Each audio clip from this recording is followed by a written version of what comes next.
Estamos de volta aqui para responder os questionamentos aqui de todo mundo. A gente fez só um intervalinho aí para responder alguns questionamentos. Tem diversos questionamentos, a gente vai começar aqui, tá, da apresentação e outros ativos, mas vamos lá. Bom dia, senhores. O Ítalo está perguntando aqui. Acompanham a tese, né? Celso, acompanha sua tese do dólar podendo buscar os R$3. Sim.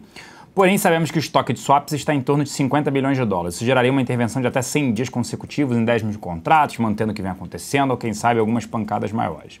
Pergunto, ativos como Embraer, Suzano, Fibra, Klabin, Brasil Foods, etc. estão no ponto de inflexão, pensando no longo prazo, até mesmo médio prazo, sabendo que os resultados reportados 1 a 1 estão sendo satisfatórios?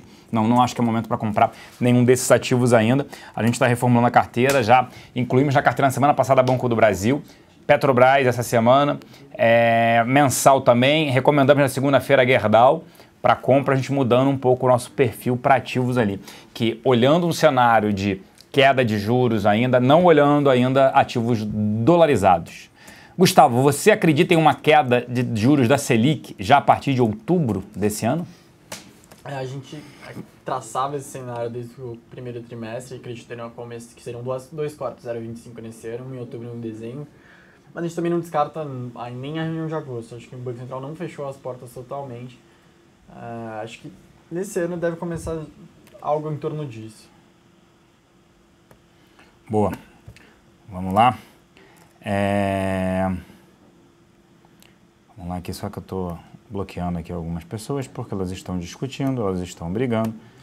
E aí tem mais perguntas falando sobre a atividade crescendo e se isso não iria contrário à inflação. De volta para o centro da meta, realmente. Então, é um pouco do último quadro da apresentação, do último slide, que existem muitos pontos ainda que vão dificultar a inflação de volta para o centro da meta. Obviamente, a gente não concorda tanto que a atividade vai voltar com tudo, né? Que nem algumas casas estão projetando. Até a gente conversa com outras casas e todos têm alguma dificuldade em acreditar qual vai ser o driver, vai ser o que vai puxar o crescimento. Mas, de qualquer forma, a gente ainda acha que é muito difícil fazer esse último movimento, né? Tipo, do ano passado para cá, a gente teve ano passado muita inflação por conta de preços administrados que estavam segurados. A queda de 10,67, 61, se eu não me engano, para o que a gente deve fechar esse ano, que vai ser algo perto, se não acima, próximo de 7, já é bem significativa, mas agora de 7 para 4,5 é muito mais forte, é bem mais complicado. Tem aquela parte que é bem mais rígida, que é complicado de você fazer desacelerar. Então, por isso que a gente acha mais complicado levar para 4,5 já em 2017. Se conseguir levar em 2018, acho que o mercado não vai reclamar nada, já vai achar que o Banco Central foi excelente o trabalho deles. Então, não vejo por que acreditar que o Banco Central perderia credibilidade, seria ruim. Acho que não teria tanto problema. Gustavo, você antecipou aqui uma pergunta que já estava no final, mas a gente agora volta para as perguntas do início. Gustavo, sou cliente da XP e queria saber, Arnaldo, onde encontra essas apresentações como a de hoje? No site?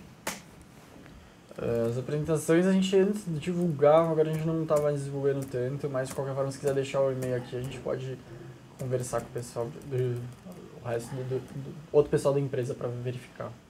Pessoal falando que está caindo muito aqui a internet, produção. A produção confirmou que está com problema sim, mas a gente pede desculpas aí. É possível prever a partir de quando o Fed vai elevar os juros nos Estados Unidos? Pergunta de não é mais de $1 bilhão, de $1 bilhão. Pois é, acho que depois do Brexit, o Fed justamente postergou muito, né? Eu acho que se não tivesse acontecido, realmente teria sido agora na reunião de hoje, que termina hoje, ou na próxima, em setembro. Mas com a questão do Brexit ficou bem mais complicado. Até acho que a de setembro já era mais difícil por conta das eleições. Acho que historicamente a gente acompanhou, já fez um estudo aqui interno. O Fed não faz muito movimento quando tem eleições, não gosta de se envolver. Ainda mais que a Janet Yellen, a presidente do Fed, ela é democrata, não faz muito sentido ela elevar juros que traz uma percepção, um sentimento ruim para a população em meio às eleições. Então ela estaria dificultando um pouco. É algo que até é motivo de discussão nas campanhas, onde a Hillary defende o movimento do Fed e o Donald Trump critica. Desde janeiro o Trump fala que o Fed já deveria estar num patamar de juros bem mais elevados, que se ele for presidente, que ele vai mudar essa história do Fed fazendo vista grossa. Enfim, eu acho que para as reuniões desse ano, praticamente só dezembro tem alguma chance ainda, porque depois seria bem depois das eleições. As eleições são dia 6 de novembro, uma terça-feira, a gente tem reunião ainda em dezembro. mas seria mais para 2017 agora. 2016 praticamente matou com as eleições. Boa. É possível realmente acreditar que a dívida pública brasileira sobre PIB vai se estabilizar até 2018? Se começar a estabilizar em 2018, eu acho que a gente já fez um bom trabalho. Acho que até lá não, vai continuar crescendo, a gente vai continuar tendo uns déficits bem grandes. Mas se começar a trajetória a realmente sinalizar que vai conseguir estabilizar no médio prazo, aí para 2020, a gente já vai ter retornado ao ideal. Interessante que a gente estava tendo até um trabalho aqui e citavam o Brasil como exemplo de país que conseguiu fazer uma responsabilidade fiscal não só para o governo, mas para todos os estados, que como a lei tinha conseguido, era o exemplo mundial de como tinha sido, a lei de responsabilidade fiscal tinha pegado e como era o exemplo para o resto do mundo. A gente conseguiu jogar isso fora. Tem que só lembrar que com um custo de dívida tendo a ser menor no ano que vem, em 2018, e com o PIB crescendo, você está assim, a dívida pública, ela sobe, mas ela sobe numa magnitude menor, e você tem um PIB crescente. O que você a gente está vivendo esse ano e o ano passado, foi anos recessivos. Então, a arrecadação, o PIB cai, e a dívida com juros elevados e a perda do grau de investimento, que foi um absurdo, uma irresponsabilidade, gerou esse problema na dívida pública cada vez maior. Agora tende sim a se estabilizar. Vocês não acham incoerentes as previsões do mercado de que o nosso PIB vai crescer e a inflação vai cair nos próximos 2 anos? Essa foi mais ou menos o que eu tinha falado. Então pula, então não precisa. Vocês acham que a inadimplência dos grandes bancos vai se estabilizar daqui para frente? S&P saíram os dados. Já tinha visto na semana passada, a gente tinha falado sobre isso, eu e o Gustavo, a gente já conversou. Na semana passada saiu o Serasa, comentando a menor inadimplência de pessoa física. Hoje saiu o resultado do Santander, onde ele mostra uma melhora acentuada na inadimplência de pessoa física também. Piorou um pouquinho de 2,1 para 2,2 jurídica, mas pessoa física caiu bastante, 0,4 pontos percentuais. Hoje o Banco Central falou também da queda da inadimplência de pessoa física. E o spread financeiro aumentando. Então sim, os grandes bancos acabam se beneficiando disso. Vocês ainda apostam no dólar a R$3? Eu ainda acho que sim, eu particularmente. Acho que ainda pode bater pelo fluxo, a entrada de capital estrangeiro aqui, ainda mais com licitações de concessões, vendas de ativos. A Petrobras tem ali, pelo menos pretende vender 14 bilhões de dólares ainda esse ano. Então seria uma entrada sim de capital para cá, fora novas emissões de empresas. Tem a pergunta aqui. Celso, com essa maior preocupação do Banco Central com a inflação de curto prazo, qual deve ser o impacto para os títulos pré-fixados e NTNBs? Quais são as preferências da casa? Arnaldo, depende, assim, eu acho que tem que ter tanto pré-fixado quanto NTNB. A NTNB ainda paga um pouquinho mais de 6%, né, mais IPCA. Então é uma taxa extremamente atrativa que você se protege da inflação. E tem alguns títulos pré-fixados ali que você consegue ainda um retorno extremamente interessante, mais de 100% do CDI. Então é uma mescla dos dois, eu acho que ainda tem que ter pós-fixados e pré-fixados, depende do quanto você está alocado. Tá? Se o PIB voltar a crescer, Gustavo, baseado no consumo, a inflação acelera mais forte? Concordam? Eu vou reler a pergunta. Foi muito rápido. Se o PIB voltar a crescer, baseado no consumo, a inflação acelera mais forte, concordam? Eu acho que a inflação vai ter uma pressão por conta do PIB. A questão é se realmente o PIB vai começar a crescer de um ritmo que nem o pessoal está projetando já no ano que vem. Porque a gente já está vendo esse ano, o mercado fala que o PIB vai parar de cair. Falava que era no segundo tri, agora já está falando que no terceiro. Daqui a pouco já estão postergando ainda um pouco mais. Justamente isso, a gente tem que ver se realmente o PIB vai crescer no ritmo desejado, se ano que vem vai justamente só estabilizar. Porque esse é o grande risco da crise que a gente está passando agora. Justamente não acontecer como aconteceu na crise de 2008, que foi aquela chamada recuperação em V. Você cai com tudo, mas você já recupera com uma força impressionante. Agora, provavelmente, o que a gente vai acontecer, o risco é a gente caiu com tudo e estabilizar para só de lá na frente voltar. Então, esse é o grande risco que a gente está passando agora, creio eu. Vamos lá. Essa alta ou não dos juros nos Estados Unidos já virou palhaçada, o preocupado está falando aqui. O mundo vai viver com estímulos e juros zero, ou até mesmo negativo para sempre? Não, claro que não. Ativos no mundo inteiro muito esticados, resultados ruins, bancos centrais ao redor do mundo só estão ajudando a inflar a bolha acionária no mercado de capitais. Isso é um motivo de preocupação, quem me acompanha sempre fala isso aqui, né? As bolsas mundo afora sobem pelos motivos errados. Quando você tem estímulo, juros negativos, você vai ter que tomar mais risco para gerar um maior retorno. E aí você busca outros mercados. Nesse caso aqui, acho que o Brasil é beneficiado porque, olhando como emergente, né, o país, ele está numa situação menos pior do que os outros pares, tá? Nesse sentido. Hoje tivemos dados de desemprego. Temos parte do copo cheio para comemorar ou o cenário continua difícil? Hoje a gente vai ter dados de Caged. Vai ter ainda, né? Vamos ter. E sexta a gente tem dados da PNAD. A PNAD deve ficar estável ainda, mas de qualquer forma, a previsão é que a PNAD ainda continue a aumentar a taxa de desemprego, né? Está em cerca de 11,2%, ela deve caminhar para 12%, dependendo até mais. Mas o mercado de trabalho é sempre um dos últimos a reagir. Então, infelizmente, o mercado de trabalho ainda deve ficar numa situação ruim por um período mais prolongado. E quando a economia tiver uma recuperação mais consistente, aí sim a gente vai começar a ver o mercado de trabalho reagindo.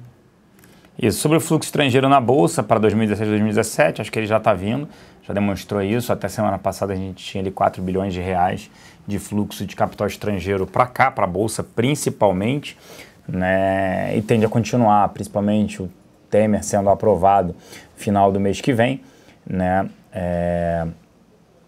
O pessoal tá falando para você tomar café hoje, que o meu som tá alto, mas o seu tá baixo. Você tá... mas a produção tinha falado no começo do programa que o som tava realmente com um problema. A produção hoje está terrível, Mas acredito sim no fluxo, ele deve permanecer, principalmente com as reformas sendo aprovadas. O Rodrigo Maia, presidente da Câmara, já vem falando em aprovar, né, reformas, tudo isso, a PEC, por exemplo, o teto dos gastos. O Meirelles já falando, olha, se não aprovar, a gente vai vir com novos impostos é impopular, então acho sim que esse é um ponto interessante. O Ítalo falando aqui, né, bancos planejam quebrar o monopólio da Caixa na FGTS, Celso, esperança para a população de baixa renda ser menos penalizada, vi no seu Face. Eu escrevi isso em fevereiro, né, porque o título era na minha coluna na Infomoney, por que eu sou contra o FGTS. Aí teve gente que, óbvio, concordou e teve gente que foi contra. Absurdo, é o tipo de poupança.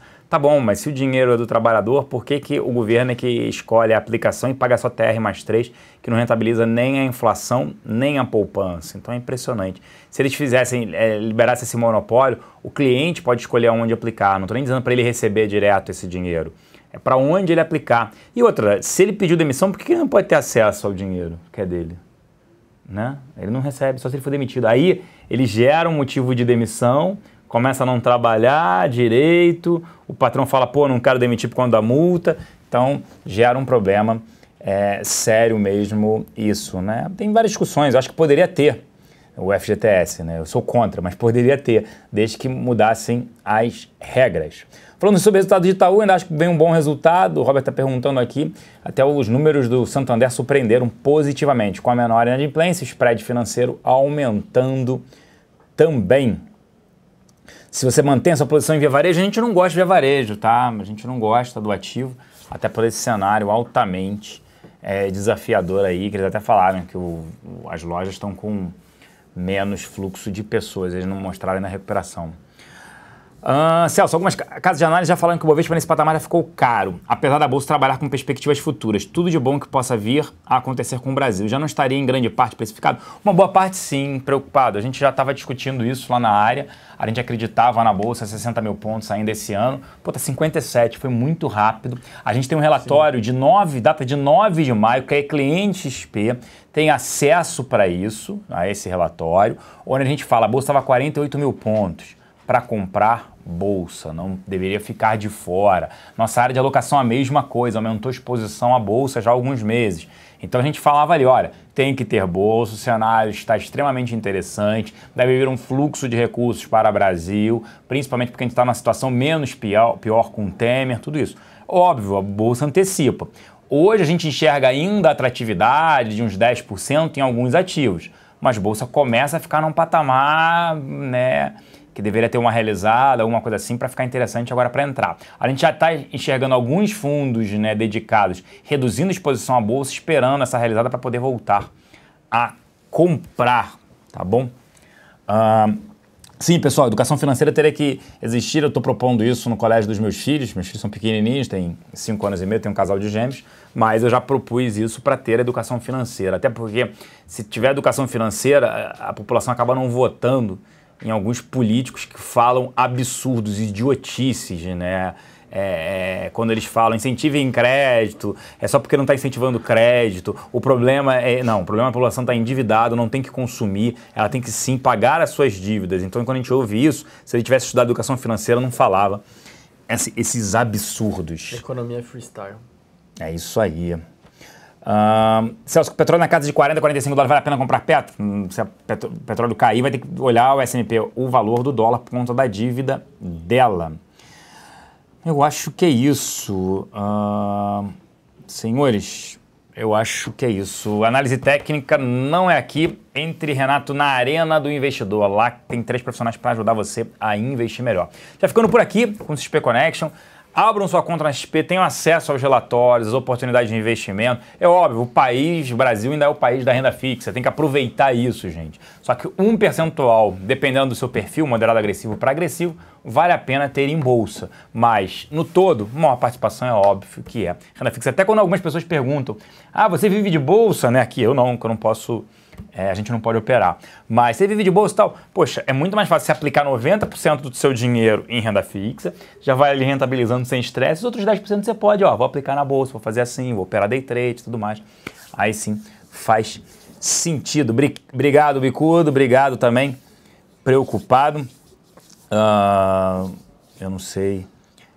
Via Varejo, eu já falei, então eu só não entendi esse comentário. Cuidado para não acontecer aqui agora, não ser bloqueado. Bom, pois é. Tá bom? A gente vai ficando por aqui. A gente volta com o XP Connection na próxima quarta-feira da semana que vem. Um grande abraço e até lá. Tchau, tchau, pessoal. Espero que a gente tenha ajudado bastante. Até mais.